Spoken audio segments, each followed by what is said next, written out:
નમસ્કાર દર્શક મિત્રો, સ્વાગત છે આપ સર્વેનું જીટીપીએસ જૂનાગઢ ન્યૂઝમાં. સૌપ્રથમ આજના મુખ્ય સમાચાર. મહાનગરપાલિકાની કચરા ગાડી ઉપર જય ગિરનાર શબ્દ લખાતા અનેક નાગરિકોની લાગણી દુભાઈ.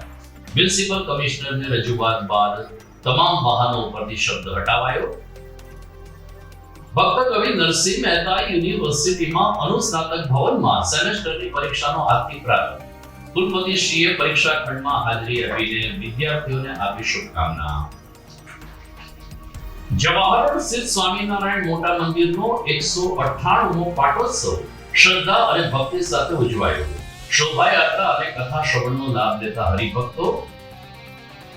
અને વિસાવદર તાલુકાના ભૂતડી ગામે રામ મંદિરના મહોત્સવમાં અનુસૂચિત જાતિના લોકો માટે અલગ વ્યવસ્થા કરાતા સમાજમાં રોષ. એટ્રોસિટીની ફરિયાદ બાદ 5 લોકો સામે ગુનો નોંધાયો.